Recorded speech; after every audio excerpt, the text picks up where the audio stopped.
매년 한 해를 시작하면서 1월 셋째 주에는 우리 여신도 회원들이 헌신하면서 한 해를 시작합니다. 하반기에는 9월 셋째 주에 남신도 회원들이 헌신하면서 교회를 이끌어 가고요. 우리 교회에 많은 보이지 않는 곳에서 수고하고 헌신하신 우리 여신도 회원들을 위해서 박수 한번 부탁드리겠습니다.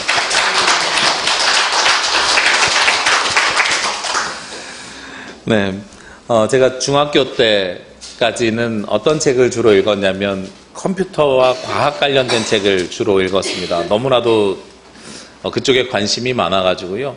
과학동화 같은 잡지를 정기구독해서 보고 컴퓨터 잡지를 끊임없이 읽었습니다. 그러다 보니까 우리는 이제 애플을 통해서 아이폰이 나오면서 스티브 잡스를 알게 됐는데, 저는 개인적으로는 스티브 잡스를 그 사람이 실시간으로 애플사에서 쫓겨나고 일본으로 가서 넥스트라는 컴퓨터를 만들고 그걸 실시간으로 제가 목격을 하면서 기사로 보면서 자랐었어요.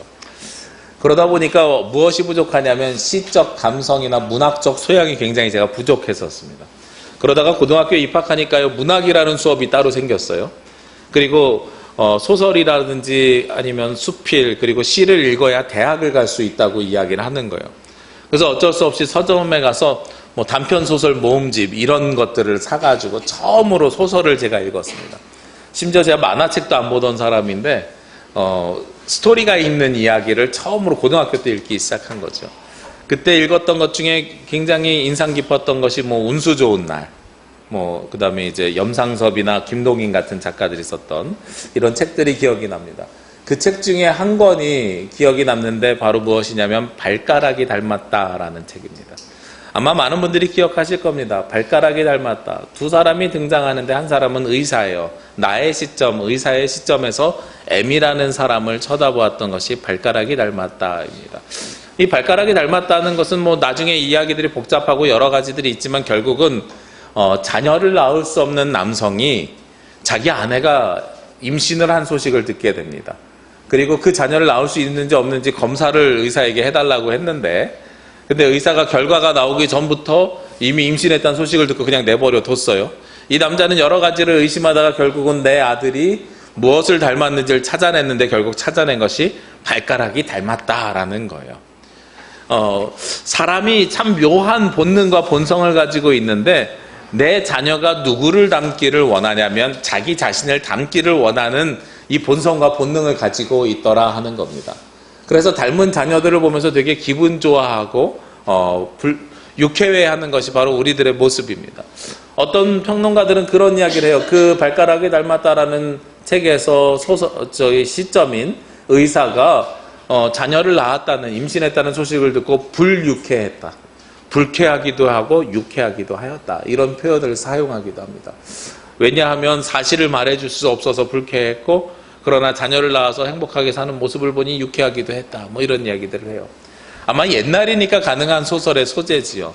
요즘과 같으면 DNA 우리 조사해보자. 이러고선 모두 머리카락 하나 뽑으면 게임이 끝나는 거잖아요. 근데 그때는 가능했던 이야기입니다. 근데 좀 전에도 말씀드렸지만 그 소설에서 우리가 중요하게 봐야 될 것은 희한하게도 사람이 가지고 있는 본성과 본능이 나를 닮은 자손들을 보면서 너무나도 행복해 하더라라는 겁니다.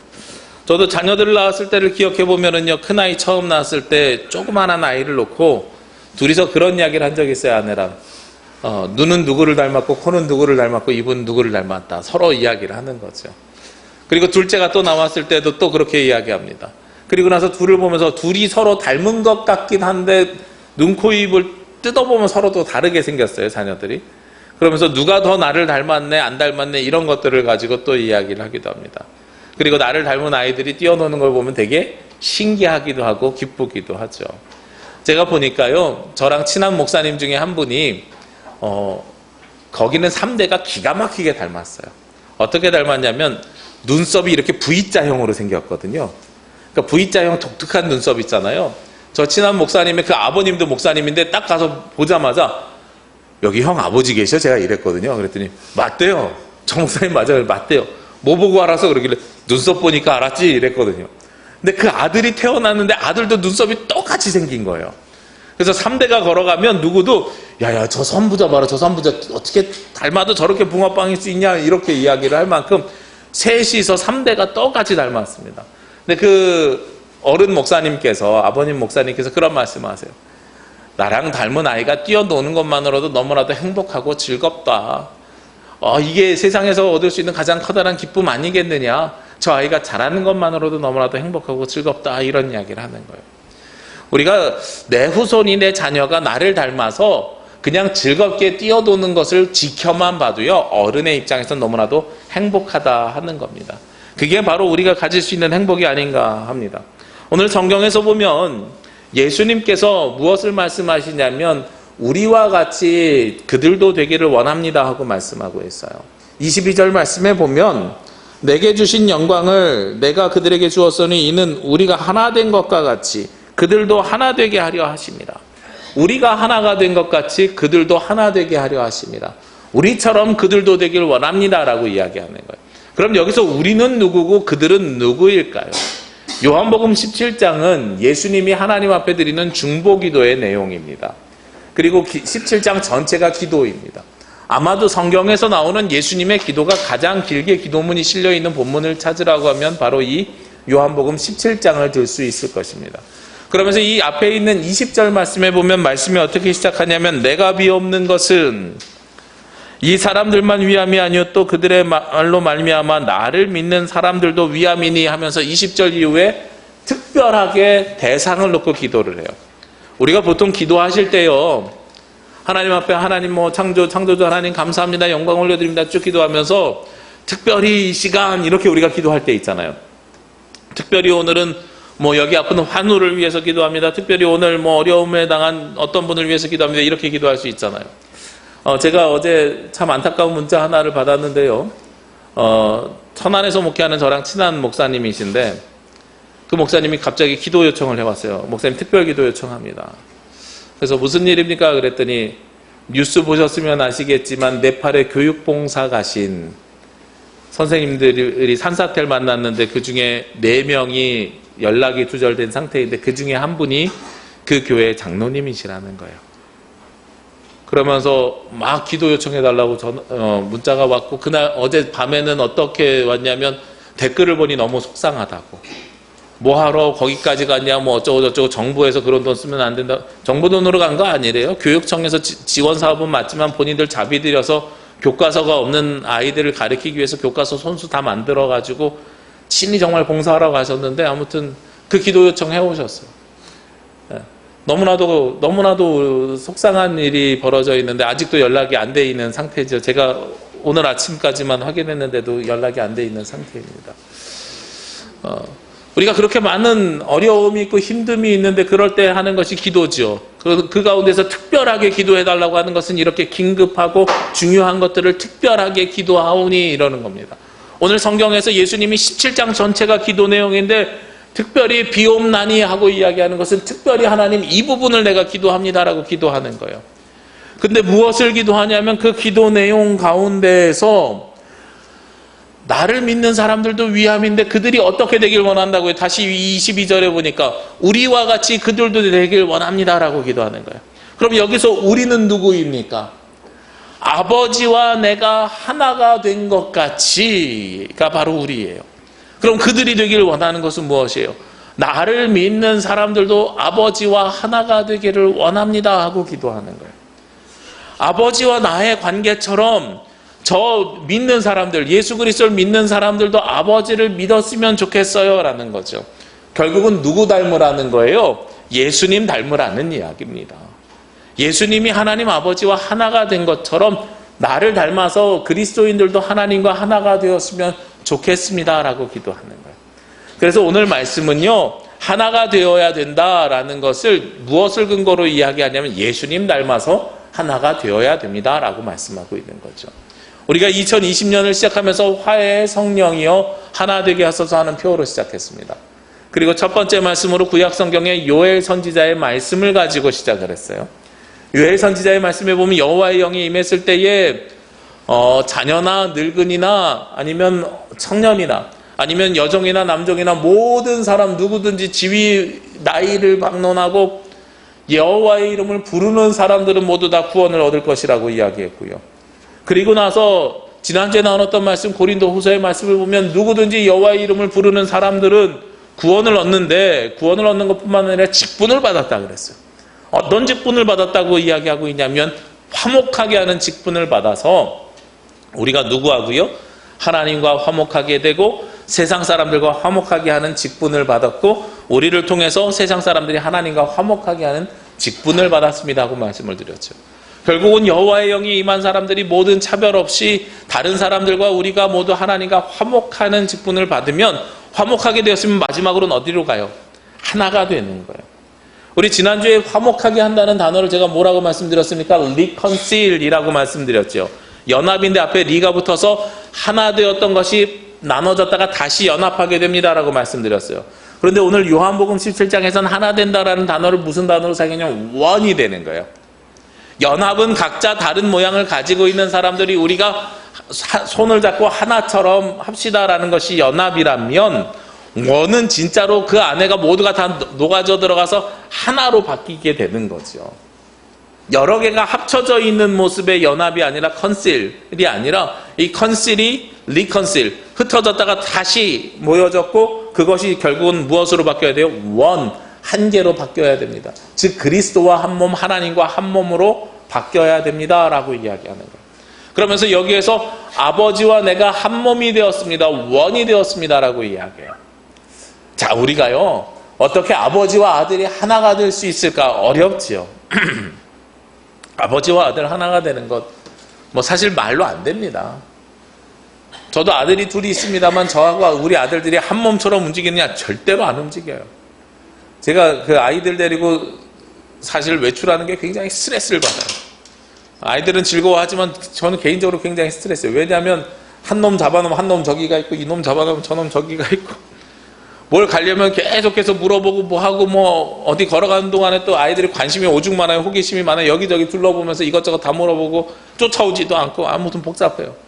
그런데도 스트레스 받는 것보다 무엇이 더 크냐면 같이 가는 기쁨이 더 크거든요. 그러니까 그 스트레스를 이겨낼 때들이 대부분인 거죠. 그런데 하나 되느냐? 절대로 하나 되지 않습니다. 절대로 하나 되지 않아요. 하나 될 수가 없어요, 구조적으로. 그런데 성경에서 보면, 그리고 우리가 흔히 고백하는 우리 하나님은 어떤 하나님이냐면 삼위일체의 하나님입니다. 예수님께서 여기서 원이 된다는 것은 이 삼위일체의 하나님을 이야기하는 겁니다. 서로 다른 모양을 가지고 있지만 성부 하나님, 창조의 하나님, 전능하신 하나님, 우리를 보호하시는 하나님의 모습과 이 땅에 육신으로 오셔서 우리를 구원하기 위해 오셔서 사람의 몸으로 오신 예수 그리스도의 모습, 성자의 모습과, 그리고 예수님이 죽으시고 부활하시고 승선하신 다음에 대신해서 성령님을 우리에게 주셨잖아요. 이 성부와 성자와 성령이 다른 모습처럼 보이지만 하나 된 모습으로 있다 해서 삼위일체라고 하는 것이거든요. 이 셋은 다른 모습이지만 하나의 모습입니다. 그러니까 우리 인간의 육신의 아버지와 아들의 관계가 아니라 사실은 성자 예수님도 누구셨어요? 하나님 그 본체셨다는 거예요. 하나님 그 본체셨는데 이 땅에 오시기 위해서 성자 예수 그리스도의 모습으로 오셨고, 우리가 성부 하나님과 구별하기 위해서 성부와 성자라는 명칭을 붙였을 것이지, 실제로는 이 두 분은 한 몸이시라는 겁니다. 그러니까 이 하나됨이라고 하는 것은 우리의 시간과 공간과 물리적인 모든 역학을 뛰어넘어서 모두를 통하는, 이걸 학자들은 통전적이라고 하는데요, 통전적인 하나가 된다는 거예요. 그러한 하나됨을 예수님께서는 말씀하시는 거예요. 절대로 떨어질 수 없는 하나됨, 그 하나됨을 아버지와 아들이 이루셨다는 거죠. 그러면 우리도 그리스도를 통해서 하나님과 어떤 하나됨을 이뤄야 돼요? 절대로 분리될 수 없는, 물리적으로 나눠질 수 없는 완전한 하나가 되어야 됩니다라고 말씀하고 있는 거예요. 우리도 온전히 하나님의 모습을 그대로 받아서 하나님의 모양대로 우리도 그 삶을 살아가야 된다는 겁니다. 여러분 마음속에, 여러분 얼굴 속에 하나님이 있다 그랬잖아요. 창세기 1장 27절 28절 말씀에 보면 우리의 모양대로 우리의 형상을 따라 사람을 만들자 하시고 만든 것이 여러분입니다. 그러니까 우리는 하나님과 하나 될 수 있는 충분히 필요한 조건을 가지고 있습니다. 그런데 우리가 그 충분히 필요한 조건을 가지고 있음에도 불구하고 우리는 자꾸 하나님과 하나 되는 삶을 살려고 하는 것이 아니라 하나님과 분리되는 삶을 살려고 해요. 하나님과 하나 되는 삶을 살면 우리가 어떻게 돼요? 불편해지거든요. 왜 불편해져요? 내 마음대로 살 수 없어요. 참 재밌는 게요. 누군가가 쳐다본다고 생각만 해도 사람들이 굉장한 공포를 느낀다 그래요. 불편함을 느낀다고 하더라고요. 그래서 심리학자들이 조사해 놓은 거를 보면 통치 중에 제일 심한 통치가 무엇이냐면 감시의 통치래요. 그래서 우리나라에서는 과거에 어떻게 했냐면 뭐 군사 독재 시절이나 이런 때는 사람들을 이렇게 두들겨 패고 아니면 강제로 감옥에 집어넣고 이런 형태로 사람들을 통치하려고 했단 말이에요. 그러다가 사람들이 무엇을 알게 되냐면 그거보다 더 중요한 통치가 어떤 통치냐면 감시의 통치인 줄 아는 거예요. 이 감시의 통치를 제일 잘하는 데가 어디입니까? 전 세계에서요? 미국 같으세요? FBI 뭐 이렇게 비밀 요원들이 많아서? 아니에요. 북한이에요. 북한. 북한이 그걸로 감시하고 통치합니다. 북한은 무슨 담당제가 있어요? 안 들어보셨어요? 우리 방공 시간에 배웠는데 5호 담당제라고 들어보셨죠? 예, 5집을 한 집씩 묶어가지고 서로가 서로를 감시하고 신고하게 만들어 놓은 것이 북한이에요. 5호 담당제. 그래서 이 감시를 하면서 서로가 서로를 견제하게 만들었어요. 그러니까 아무것도 못해요. 우리 지난번에 교단총회가요, 한국 기독교 사상 처음으로 뭘 도입을 했냐면 전자투표제를 도입했어요. 저희 교단에서 투표를 하는데 전자투표제. 예, 전자투표제를 했는데요. 목사님들이 반대하시는 분들이 있어서 사람을 선출하는 총회장 선출할 때는 그냥 수기로 예전처럼 종이 투표를 했는데 우리 회의를 진행하다 보면 이 안건 통과시킬까요 말까요 가부 묻거든요. 그럼 보통 가하면 예하시고 아니면 부하세요 해서 예 그러면 아니요 해서 부가 없으면 그냥 만장일치 통과 이렇게 해요. 근데 전에는 아니요라고 그러면 그 다음에 거수로 가요. 그럼 손을 들면 대학원생 한 20명이 나와가지고 800명 사람 수를, 손든 사람 수를 다 세거든요. 그래서 앞에 나가고 더하기를 막 해요. 근데 너무 오래 걸리잖아요. 그래서 작년부터 뭘 도입했냐면, 왜 그런 거 있죠? 방송 보면 그 1번, 2번 스위치 누르라고 하는 거 있잖아요. 그걸 빌려 갖고 왔어요. 그래서 가하면 1번, 아니요 하면 2번 누르세요 했더니 딱 뭐, 누른과 동시에 화면에 3분 시간 뜨고 3분 시간 쭉 준 다음에 바로 떠요. 그래서 통과되었습니다. 아니었습니다. 바로 얘기해줘요. 근데 문제가 하나 생겼어요. 그 자리에 없는 사람이 옆에 사람에다 이 버튼 누르는 리모컨 주고 가는 일이 생긴다는 거예요.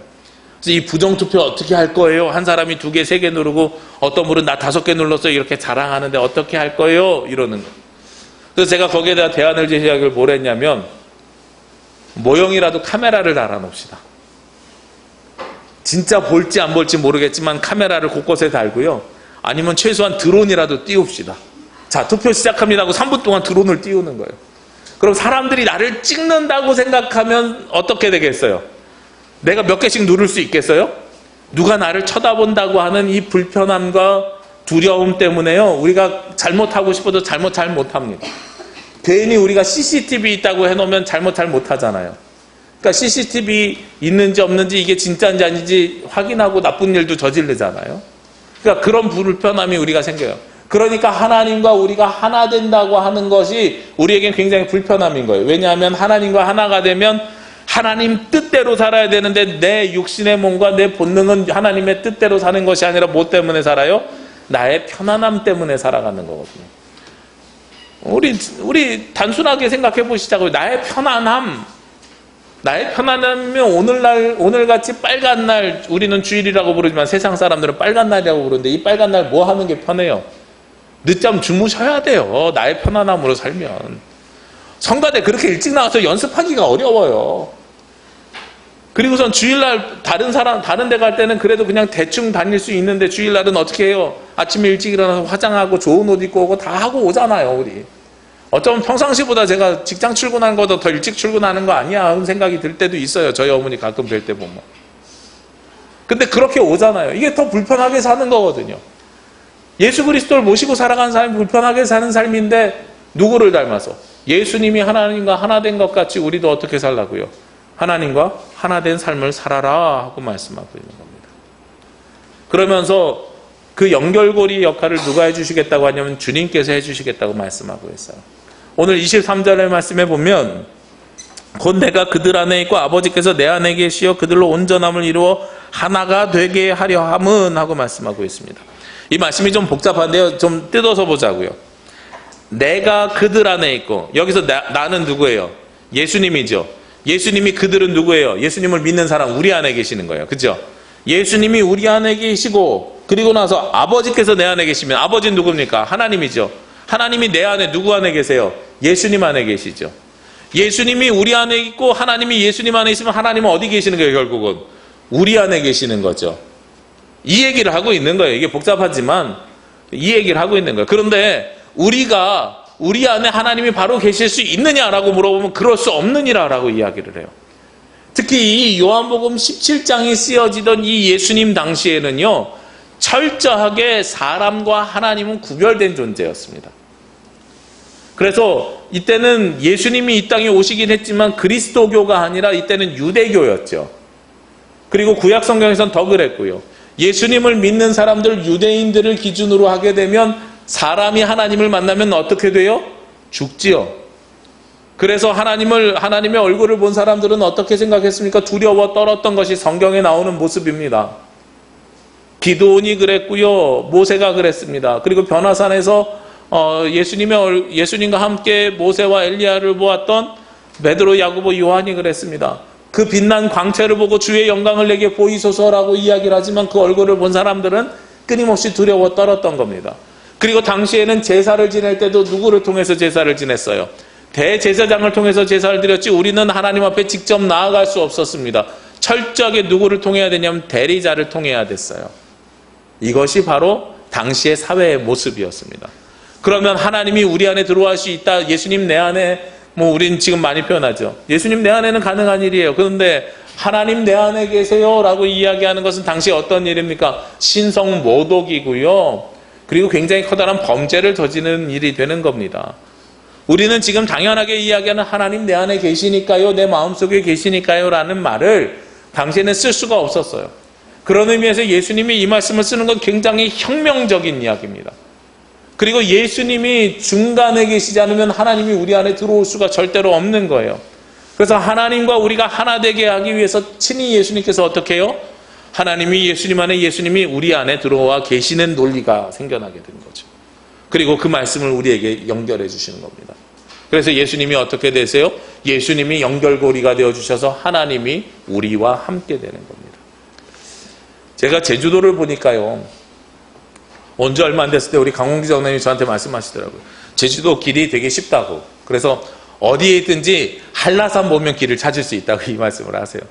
그래서 진짜로 가봤더니요, 제주도 어디에 가든지 한라산은 다 보입니다.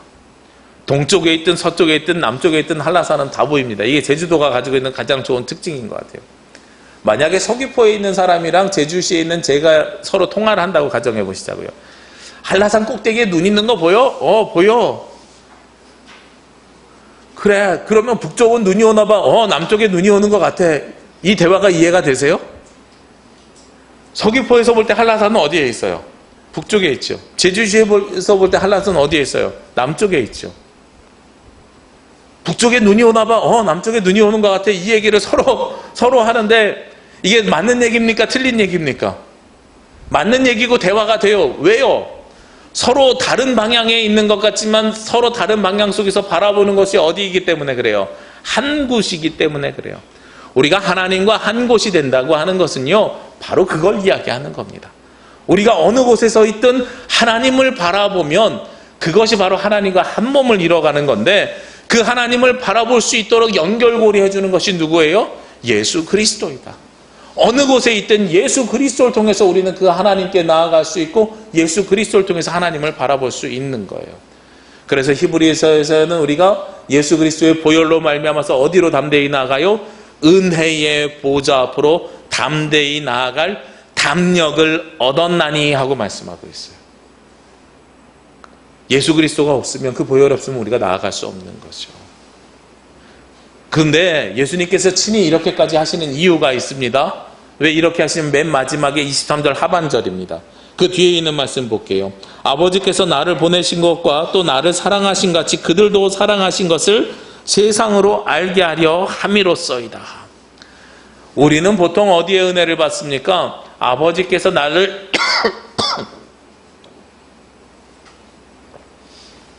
아버지께서 나를 보내신 것과 그리고 또 그들을 사랑하신 것, 여기에 우리가 은혜를 받아요.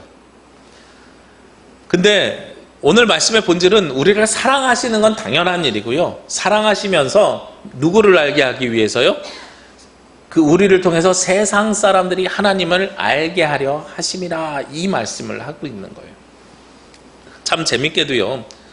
제가 아멘 연습을 시켜보면 언제 많이 아멘을 하시냐면 하나님은 여러분을 사랑하십니다의 가장 큰 아멘이 옵니다.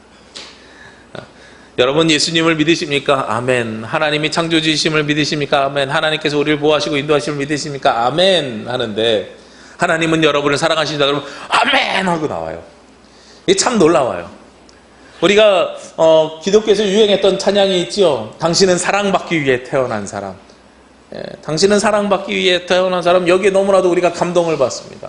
왜 이런 데에 감동을 받냐면 우리가 사랑받는 존재임을 너무나도 행복해하기 때문에 그래요. 우리 모두는 사랑받기 위해서 태어난 사람이고 하나님은 우리를 사랑하십니다. 이건 당연한 진리고 불변의 진리입니다. 당연한 말씀이에요. 오늘 예수 그리스도를 통해서 하나님과 우리가 하나됨을 통해서 하나님은 우리에게 무엇을 주시길 원하냐면 사랑을 주시기 원합니다. 이게 하나님께서 오늘 우리에게 주시는 말씀의 핵심입니다. 근데 많은 기독교가, 많은 그리스도인들이 여기서 끝이 나요. 그런데 오늘 성경에서 하나님께서 우리를 사랑하신 이유는요, 맨 마지막에 뭐라고 써 있어요? 그들도 사랑하신 것을 누구에게 알게 하기 위해서? 세상으로 알게 하기로 쏘이다, 이렇게 말씀하고 있어요. 하나님께서 우리를 사랑하신 것을 누가 알게 하기 위해서예요? 세상 사람들이 알았으면 좋겠다라는 말씀을 하시는 거죠. 그러니까 우리는 세상에 나가서 무엇을 자랑해야 돼요? 나 하나님 앞에 사랑받고 있어요 라는 것을 세상에 나가서 자랑해야 됩니다. 우리가 자랑하는 건 눈꼴 쳐서 못 보니까 자랑 안 해야 된다고 생각하잖아요. 그런데 그리스도인들은 자랑해야 되는 거예요. 자랑하는 게 맞는 겁니다. 아마 모르긴 몰라도 우리 지금 여기 앉아 계신 여러분들 중에서 가장 자랑 제일 잘한 사람이 저일 것 같아요. 저 자랑 되게 잘합니다. 같이 있는 목사님들이요, 그래요. 듣고 보면 본인 자랑인데 기분이 나쁘려고 하는데 나쁘지 않게 참 잘해요. 자랑을 저한테 그런 이야기를 해요. 제가 어디 가든지 자랑 되게 잘하거든요. 근데 내가 자랑하는 게 내가 잘났습니다라고 자랑하면 되게 기분 나쁠 거예요. 너 그것도 못해? 나는 이런 거 다 할 수 있는데, 이러면 되게 상대방이 기분 나쁠 겁니다. 근데 제가 자랑을 하는데 자랑의 결론은 다 뭐냐면 이 모든 게 다 누가 나를 사랑하시는 거예요? 하나님께서 나를 사랑하십니다. 그러면 기분 나쁠 수가 없어요. 하나님께서 사랑하신다는데 그걸 자랑한다는데 그걸 기분 나빠하면 내가 신앙이 이상한 사람이 되는 거잖아요. 특히 목사님들 세계에서는 그런 거죠.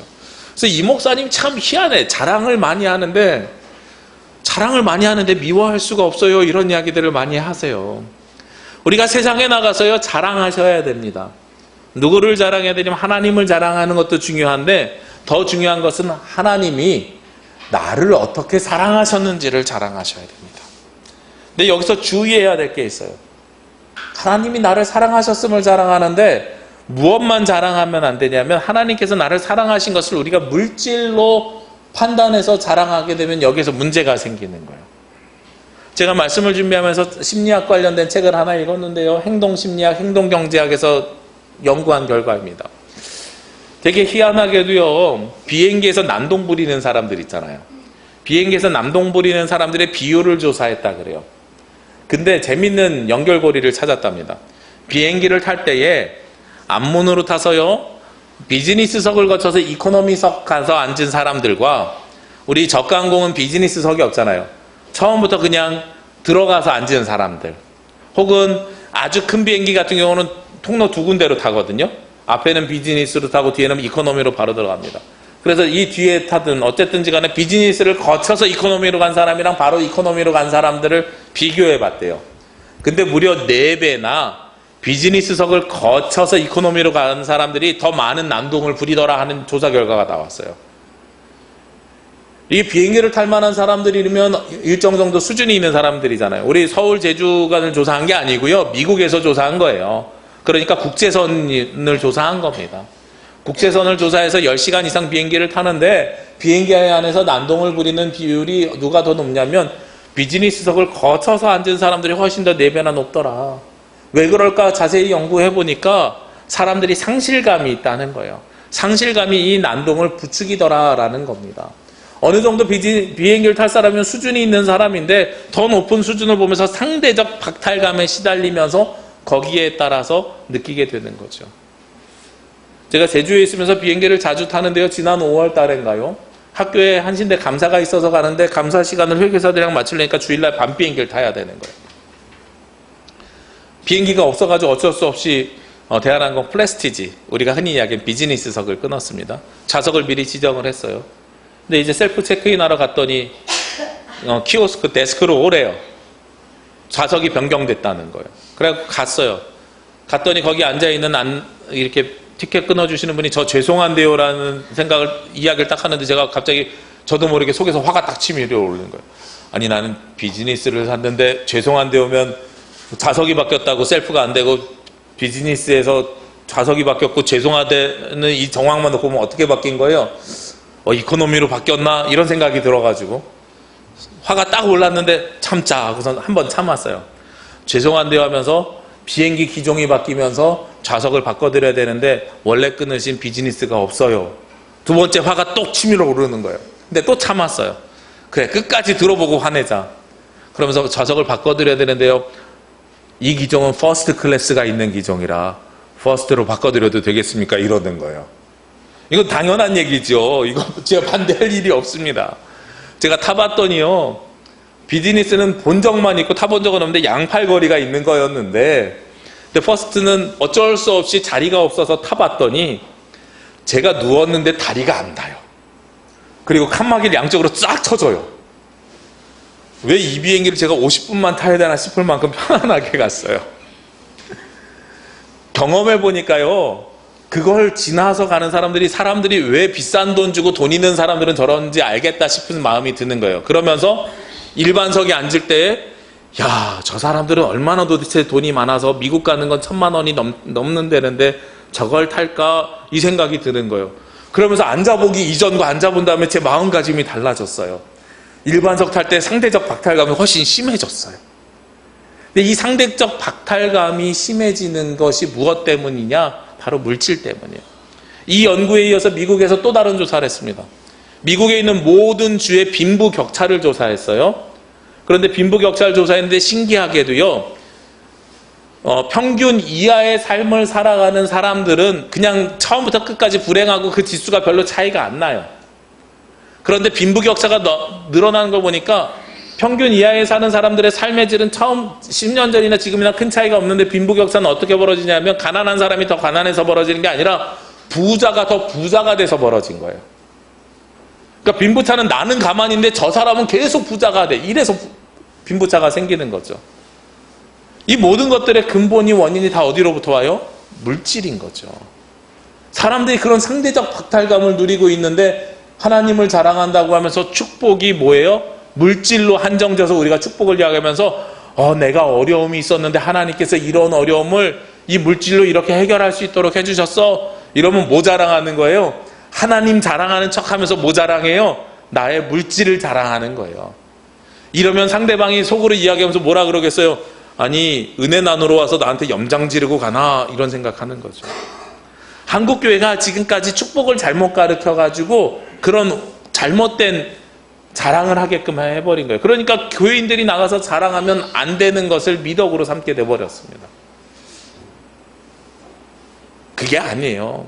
우리가 진짜로 자랑해야 되는 건 뭐냐면 하나님께서 나에게 물질을 얼마나 주셨는가를 자랑하는 게 아니라 하나님이 나를 얼마나 사랑하셨는가를 자랑하는 겁니다.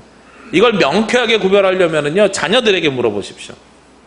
너네 아빠가 왜 좋아? 엄마가 왜 좋아? 라고 물어봤을 때요 용돈 많이 줘서 좋아요. 이런 것과 엄마가 왜 좋아? 아빠가 왜 좋아? 아빠는 날 정말로 사랑하시거든요. 엄마는 날 정말로 사랑하시거든요. 어떤 대답 듣고 싶으세요? 용돈 많이 줘서 아빠가 좋아요. 이 얘기가 좋아요? 아니면 아빠가 날 너무도 사랑해 주셔서 아빠가 좋아요. 이 얘기가 좋겠어요. 우리 하나님도 마찬가지입니다. 세상 사람들도 마찬가지입니다. 이 얘기를 들으면 뭐라고 느끼겠습니까? 그래, 너네 아빠 돈 많은가 보다, 이렇게 사람들이 이야기하죠. 그런데 아빠가 저를 정말로 사랑하시나 봐요 이러면, 야, 너 정말 좋겠다, 너네 아빠 정말 사랑 많으니까 너 정말 좋겠다, 사람들이 부러워하잖아요. 두 가지가 차이가 나는 거예요. 우리가 세상에 나가서요, 세상 사람들이 하나님과 하나 되게 하기 위해서는 우리가 세상에 나가서 자랑해야 됩니다. 뭘 자랑해야 됩니까? 내가 하나님으로부터 사랑 많이 받았음을 자랑해야 됩니다.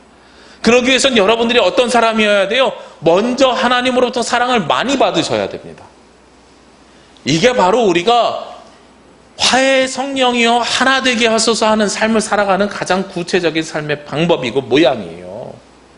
우리의 화해의 성령, 주의 성령이 우리 가운데 임했잖아요. 차별 없이 성령께서 하나님의 영이 오시거든요. 그럼 우리는 세상과 하나님을 화목하게 하는 직분을 받았는데 어떻게 해야 화목하게 할 수 있을까요? 그리스도를 자랑하는 겁니다. 하나님을 자랑하는 겁니다. 무엇을 자랑하냐면 그리스도 자체, 하나님 자체를 자랑하는 것도 중요하지만 하나님께서 나를 얼마나 사랑하시는지, 예수님께서 나를 얼마나 사랑하시는지를 자랑하셔야 됩니다. 그래야 세상 사람들을 하나님과 화목하게 할 수 있고 하나 되게 할 수 있습니다.